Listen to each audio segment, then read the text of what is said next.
ननद, भाभी और नाश्ता। रामनगर शहर में एक मध्यम वर्गीय परिवार रहता था। परिवार में माता, पिता, दो बेटे, दो बहुएं और उनकी एक ननद थी। कल सत्संग में शुक्ला चाची की बहू ने तो कमाल ही कर दिया। नाच तो ऐसे रही थी जैसे ससुराल नहीं उनका मायका हो। हाँ जीजी, और शुक्ला चाची हमें तो ऐसे समझती है जैसे हम बिहार के नहीं भाग के आए हैं। और खुद की बहू तो ऐसे एंग्लो इंग्लिश बन रही है जैसे लंदन से आई हो। अपने घर में जो हो वो सब ठीक है, लेकिन हमारे सर से घूंघट हट जाए तो सारे मोहल्ले में ढिंडोरा हो जाए। हमें क्या, जब मॉडर्न बहू रंग दिखाएगी तब समझ में आएगा, जब दूसरे ताना मारेंगे ना तब पता चलेगा। अरे कुछ नाश्ता बनेगा या सिर्फ बातें ही बनाती रहोगी दोनों? लड़कों के काम पे जाने का वक्त हो गया है, कुछ नाश्ता पानी तैयार हुआ कि नहीं?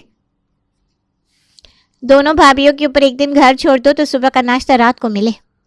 बहुओं ने जल्दी से नाश्ता टेबल पर लगा दिया। घर में छोटे बड़े मसलों पर चर्चा, ताने बाने और मीठी नोक झोंक लगी रहती थी। लेकिन आज की सुबह कुछ अलग थी। गुड़िया अपने कमरे में पढ़ाई कर रही थी। किताबों का ढेर उसके सामने था। आंखें नोट्स पर जमी थी और मन फॉर्मूला में उलझा था। तभी दरवाजे पर दस्तक हुई। कौन है? अरे गुड़िया बेटा, मैं हूँ राजू। गुड़िया ने गहरी सांस ली, किताब बंद की और दरवाजा खोला।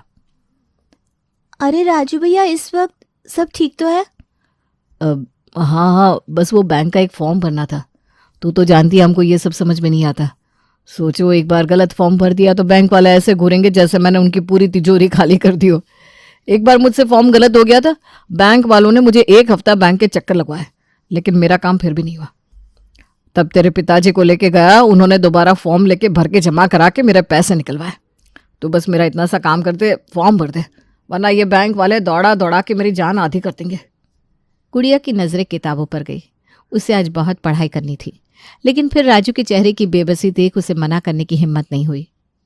अच्छा ठीक है, लाओ फॉर्म। अरे वाह, तू सच में लक्ष्मी है लक्ष्मी। चल घर चलते हैं। गुड़िया असमंजस में पड़ गई। घर जाकर मदद करने में और ज्यादा समय लग सकता था, लेकिन राजू के सामने मना भी नहीं कर पाई और उसके साथ उसके घर चली गई। राजू बिल्कुल अनपढ़ था। उसे हर छोटी से छोटी चीज समझानी पड़ रही थी। नाम कहाँ लिखना है, पता कहाँ डालना है, साइन कहाँ करने हैं। गुड़िया के चेहरे पर अब खींच झलकने लगी थी, लेकिन उसने खुद को संभाल लिया। आखिरकार काम पूरा हुआ तो दोपहर हो चुकी थी। गुड़िया ने जल्दी से किताबें समेटी और घर की ओर भागी। जैसे ही उसने घर में कदम रखा, माँ और पिता दोनों की नजरें उस पर जम गई। कहाँ थी इतनी देर? पढ़ाई छोड़कर कहाँ घूमने गई थी? गुड़िया अचकचा गई। वो राजू भैया का बैंक का फॉर्म भरना था तो उनकी मदद करने गई थी। माँ और पिता ने एक दूसरे की ओर देखा। अपना काम छोड़कर दूसरों के लिए इतना समय क्यों बर्बाद करती है? हर किसी का काम करने के लिए तू ही मिली है। अरे पढ़ाई पर ध्यान देना, मोहल्ले के हर आदमी की मदद के लिए तैनात हो जाती है क्यों? गुड़िया को ये सुनकर बुरा लगा। तो क्या किसी की मदद करना गलत है? अगर राजू भैया अनपढ़ है, उन्हें समझ नहीं आता, तो क्या हमें उनका मजाक उड़ाना चाहिए? मजाक उड़ाने की बात नहीं है, लेकिन हद में रहना चाहिए। जरूरत से ज्यादा मदद करने पर लोग इसका फायदा उठाने लगते हैं। गुड़िया ने नाक सिकोड़ ली। नहीं माँ, मुझे लगता है आप लोग राजू भैया को पसंद नहीं करते, इसलिए ऐसा कह रहे हैं। पिता का चेहरा तमतमा गया। ये तेरा वहम है बेटा। सवाल किसी को पसंद या नापसंद करने का नहीं है, बल्कि तेरा समय बर्बाद होने का है। अगर तुझे अपनी पढ़ाई में इतनी ही मेहनत करनी होती तो अभी तक तू 2 चैप्टर खत्म कर चुकी होती। गुड़िया ने बहस को और लंबा ना खींचने के लिए एक लंबी सांस ली और किताबें उठाकर अपने कमरे में चली गई। मैं तो मदद करती रहूंगी, चाहे कोई कुछ भी कहे। कमरे का दरवाज़ा जोर से बंद हुआ, लेकिन बाहर माता पिता के चेहरे पर चिंता की लकीरें और गहरी हो गई। गुड़िया अपने कमरे में बैठी पढ़ाई कर रही थी, तभी उसका फ़ोन बजा। स्क्रीन पर देखा तो दूर के चाचा का नंबर था। उसने झट से फ़ोन उठाया। नमस्ते चाचा जी, कैसे हैं आप? अरे बिटिया, सब ठीक है। एक ज़रूरी काम था। तुम्हारी चाची जी की तबीयत कुछ ठीक नहीं है तो हमें सिविल अस्पताल में डॉक्टर को दिखाना है, लेकिन वहाँ पहले पर्चा लगवाना पड़ता है और लाइन बहुत होती है लंबी। सोचा तेरा कॉलेज तो उधर ही पड़ता है, जाते ही आते वक्त पर्चा लगवा देना तो बहुत मदद हो जाएगी। गुड़िया एक पल को सोच में पड़ गई। उसे पता था कि अस्पताल में लंबी लाइनें होती है, लेकिन मदद करने से इनकार करना भी तो उसके स्वभाव में नहीं था। कोई बात नहीं चाचा जी, मैं जाते वक्त अस्पताल में पर्चा लगवा दूंगी। भगवान तुझे खुश रखे बेटा। गुड़िया ने फोन रखा और झटपट तैयार होकर अस्पताल की ओर निकल पड़ी। जैसे ही वो अस्पताल पहुंची तो वहां का नजारा देखकर उसके होश उड़ गए। लंबी लंबी कतारें, इधर उधर भागते मरीज और उनके परेशान परिजन। उसने किसी तरह काउंटर तक पहुंचने की कोशिश की। भैया, ये लाइन कहाँ तक जाती है? बेटा, यही तो सबसे बड़ा सवाल है। जब से आए हैं लाइन खत्म होने का नाम नहीं ले रही।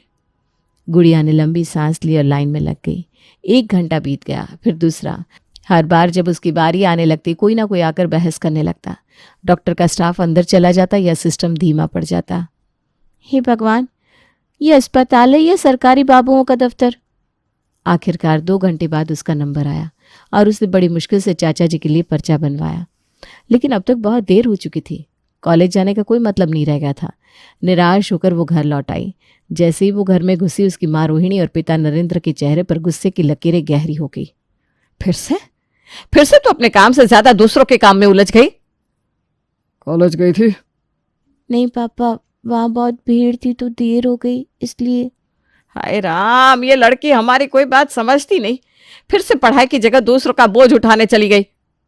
माँ, इतनी परेशान मत हुई है ना। आज वैसे भी कॉलेज में कुछ खास नहीं था, कल चली जाऊंगी। लेकिन किसी की मदद करना भी तो ज़रूरी है। बेटा, ये आदत अच्छी नहीं है। अगर तू ऐसे ही दूसरों के काम में फंसी रहेगी तो खुद आगे कैसे बढ़ेगी? गुड़िया ने नजरें झुका ली, लेकिन मन में ठान लिया कि चाहे जो हो वो मदद करना नहीं छोड़ेगी। शाम होते ही रसोई घर में बहुओं के बीच एक नया संग्राम छिड़ गया। मैंने दोपहर का खाना बनाया था, अब रात का खाना तू बना। और सुबह का नाश्ता क्या किसी भूत ने बनाया था? अजी, नाश्ता बनाना बड़ा काम हो गया अब, है? तो फिर दोपहर का खाना बनाना कौन सा आसान था? अच्छा, तो अब मैं ही सब कुछ करूं, है ना? तुम तो बस आदेश दिया करो। गुड़िया अपने कमरे में पढ़ाई कर रही थी, लेकिन इनकी बहस उसके कानों तक पहुंच रही थी। उसने किताबें एक तरफ रखी और रसोई में आ गई। बस करिए भाभीओ, इतनी लड़ाई मत करिए। रात का खाना मैं बना देती हूँ। अरे लेकिन तेरा प्रोजेक्ट? प्रोजेक्ट फिर बन जाएगा, लेकिन घर में शांति रहना बहुत ज़रूरी है। गुड़िया ने रसोई संभाल ली और स्वादिष्ट खाना बना दिया। पूरे परिवार ने आराम से खाना खाया और एक बार फिर शांति स्थापित हो गई। अगली सुबह गुड़िया ने तय कर लिया था कि आज वो कॉलेज ज़रूर जाएगी, लेकिन जैसे ही तैयार होने लगी देखा कि उसके कपड़े बिना प्रेस के थे। अरे प्रेस कहाँ है? हाँ, प्रेस कर दूँ क्या? लेकिन तुझे तो फ्रेश होने के लिए कहा था ना।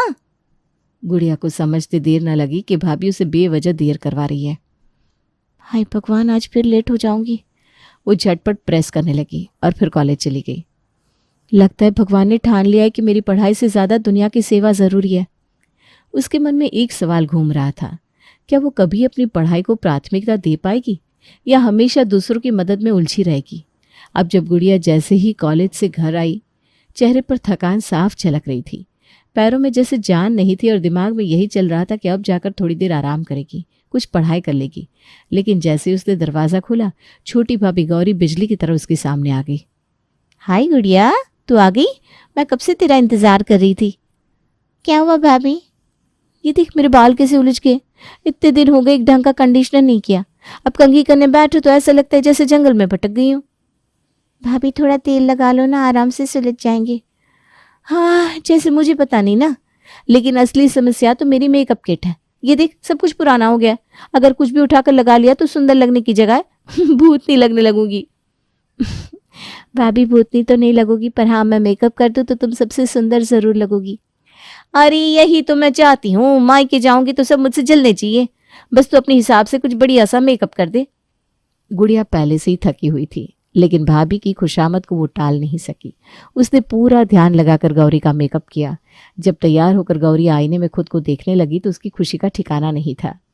ओहो, देखो तो मैं तो फिल्म स्टार लग रही हूँ। तू तो सच में जादूगरनी है गुड़िया। गुड़िया मुस्कुरा दी, लेकिन अंदर ही अंदर वो और ज्यादा थक चुकी थी। उसने सोचा कि अब थोड़ा बैठकर पानी पी ले। तभी माँ की आवाज आई।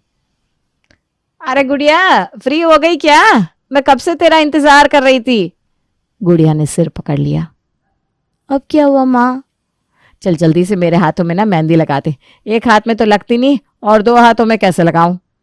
माँ अभी तो मैंने भाभी का मेकअप किया है, अब मेहंदी। अरे तो क्या हुआ, मैं माँ हूं तेरी, थोड़ी सेवा नहीं करेगी? गुड़िया को समझ में आ गया कि अब इनकार करना नामुमकिन है। उसने चुपचाप अपनी माँ के हाथों में मेहंदी लगानी शुरू कर दी। माँ हर बार बीच बीच में हाथ हिलाने लगती जिससे डिज़ाइन बिगड़ जाता और फिर गुड़िया को दोबारा लगानी पड़ती। लेकिन किसी तरह ये काम भी निपटाया। अब गुड़िया को लगा कि वो थोड़ा आराम कर सकती है। जैसे ही अपने कमरे में बैठी, दरवाजे पर फिर से दस्तक हुई। आप कौन? दरवाज़ा खुला और सामने पड़ोसी राजू खड़ा था। गुड़िया बेटी कैसी हो? नमस्ते राजू भैया, आइए बैठिए। अरे नहीं नहीं, मैं बैठने नहीं आया। दरअसल मेरा लड़का ना कल एग्ज़ाम देने वाला है, लेकिन तू तो जानती है मैं अनपढ़ हूँ। अब अगर तू से थोड़ी देर गणित और विज्ञान पढ़ा देती ना तो बेटा उसकी नैया पार लग जाए, वरना वो मेरी तरह मुरक का मुरक रह जाएगा। गुड़िया की आंखें फटी की फटी रह गई। हे भगवान, आज क्या कसम खा रखी है सबने कि कोई मुझे बैठने ही नहीं देगा। गुड़िया देख ले। गुड़िया ने माँ की तरफ देखा। उसे समझ में आ गया कि माँ चाहती है कि वो मना कर दे, लेकिन वो राजू भैया को मना नहीं कर सकती थी। अब हाँ राजू भैया, मैं सिखा दूंगी। राजू के जाने के बाद रोहिणी का गुस्सा फूट पड़ा। ये लड़की पागल हो गई है, घर का नौकर रहकर बन गई है तू। पढ़ाई लिखाई भूल गई, बस हर किसी का काम करना है तुझे। माँ, उनका बेटा फेल हो जाएगा, थोड़ी मदद कर दो तो क्या गलत है? और तेरा क्या? तेरा सिलेबस कैसे पूरा होगा? तेरे भी तो एग्जाम है। कर लूंगी माँ। लेकिन रोहिणी जानती थी कि वो सिर्फ एक बहाना है। उसकी बेटी हमेशा दूसरों के लिए अपने सपनों से समझौता कर रही थी। गुड़िया ने राजू के बेटे को पढ़ाया, उसकी हर समस्या समझाई, लेकिन जब वो वापस लौटी और अपने कमरे में बैठी तब जाकर उसे एहसास हुआ कि उसका खुद का सिलेबस कितना ज़्यादा बचा हुआ है। हे भगवान, मेरा तो खुद का इतना कुछ बाकी है, मैं कैसे पूरा करूंगी? उसकी किताबें उसके सामने पड़ी थी, लेकिन दिमाग में बस यही घूम रहा था, क्या वो अपने एग्ज़ाम की तैयारी कर पाएगी या हमेशा दूसरों की मदद में लगी रहेगी। वो गहरी सांस लेकर सोचने लगी, क्या उसे खुद के लिए सोचना शुरू करना चाहिए? गुड़िया की जिंदगी एक पहिया बन चुकी थी जो दूसरों की सेवा में बस घूमता ही जा रहा था। वो जैसे ही किताबें खोलती कोई ना कोई उसे बुलाने आ जाता, कभी भाभियाँ, कभी माँ, कभी पड़ोसी, तो कभी कोई रिश्तेदार।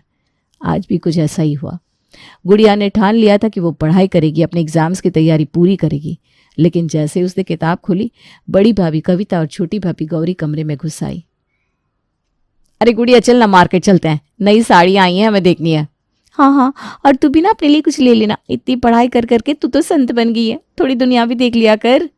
नहीं भाभी, मैं नहीं आ सकती, मेरे एग्जाम आने वाले हैं, मुझे बहुत पढ़ाई करनी है। हाय हाय, अब तो इसे हमारी भी फिक्र नहीं है। पढ़ाई लिखाई से इतनी मोहब्बत हो गई है कि भाभीियों के लिए 2 घंटे भी नहीं निकाल सकती। अरे छोड़ो ना जीजी, ये तो बड़ी पढ़ाकू बन गई है, इससे क्या फ़र्क पड़ता है कि हम कैसे दिखे, क्या खरीदे? ये तो बस किताबों में ही जिएगी। जब अपना काम पड़ेगा तब हम भी रसोई और घर के काम का बहाना बनाकर पल्ला झाड़ लेंगी। गुड़िया को बहुत गुस्सा आया, लेकिन भाभीियों के तानों से बचना मुश्किल था। बेमन से ही सही, लेकिन वो उनके साथ मार्केट चली गई। समय का पहिया चलता रहा और उसकी पढ़ाई धरी की धरी रह गई। आखिरकार एग्जाम आ गए। गुड़िया के पास न सिलेबस पूरा करने का समय था, ना ही तैयारी का आत्मविश्वास। जैसे तैसे उसने पेपर दिए, लेकिन हर बार जब वो उत्तर लिखने बैठती उसका दिमाग खाली हो जाता। घर लौटते ही उसे एक अजीब सी बेचैनी होने लगी। ये मैंने क्या किया? दूसरों की मदद करते करते मैंने अपनी पढ़ाई बर्बाद कर दी। माँ ने जब देखा कि गुड़िया चुपचाप बैठी है तो उन्हें चिंता हुई। क्या हुआ गुड़िया, क्यों इतनी उदास बैठी है? गुड़िया की आंखें भर आई। माँ, मेरे एग्जाम अच्छे नहीं हुए, मैंने कुछ भी ठीक से प्रिपरेशन नहीं की थी और अब मुझे लग रहा है कि मैं फेल हो जाऊंगी। क्या? लेकिन तूने तो दिन रात मेहनत की थी बेटा। मैंने दूसरों के कामों में मेहनत की, अपनी पढ़ाई में नहीं। भाभीियों के लिए मार्केट जाना, माँ के लिए मेहंदी लगाना, राजू के बेटे को पढ़ाना, रिश्तेदारों के काम करना, सबकी मदद की, लेकिन खुद की नहीं की। घर में सन्नाटा छा गया। सबको एहसास हुआ कि गुड़िया सच कह रही थी, लेकिन तभी रवि बड़ा भाई बोल पड़ा। लेकिन तुझे किसी ने मजबूर तो नहीं किया था गुड़िया? गुड़िया चौंक गई। हाँ, हमने तो बस तुझसे कहा था, तूने खुद ही तो हामी भरी थी। और अब जब नंबर कम आ रहे हैं तो दोष हम पर डाल रही हो, तो क्या ये मेरी गलती थी? हाँ गुड़िया, दूसरों की मदद करना अच्छा है, लेकिन अपनी कीमत पर नहीं। तूने अपना नुकसान खुद करवाया। गुड़िया को अब सब समझ में आ गया था। उसकी आंखों में नमी थी, लेकिन मन में एक नया संकल्प भी था। मुझे माफ़ कर दो, अब से मैं पहले अपनी पढ़ाई पर ध्यान दूंगी और फिर किसी और की मदद करूंगी। सब ने राहत की सांस ली। रोहिणी ने प्यार से उसकी पीठ थपथपाई। यही सही है बेटा। गुड़िया ने खुद से वादा किया कि अब वो अपनी पढ़ाई को प्राथमिकता देगी। अगले दिन जैसे ही उसने किताबें खोली, दरवाजे पर फिर से दस्तक हुई। अरे गुड़िया, ज़रा मदद कर दे बेटा। आज ना एक सरकारी फार्म भरना है और तू तो जानती है मुझे कुछ समझ में नहीं आता। गुड़िया बिना कुछ बोले दरवाजे के पास गई और बिना एक शब्द कहे दरवाज़ा उसके सामने बंद कर दिया। गुड़िया का ये रूप किसी ने नहीं देखा था। वो जान चुकी थी कि अपनी प्राथमिकताओं को समझना और खुद के लिए खड़ा होना कितना ज़रूरी है। ये उसके जीवन का सबसे बड़ा सबक था।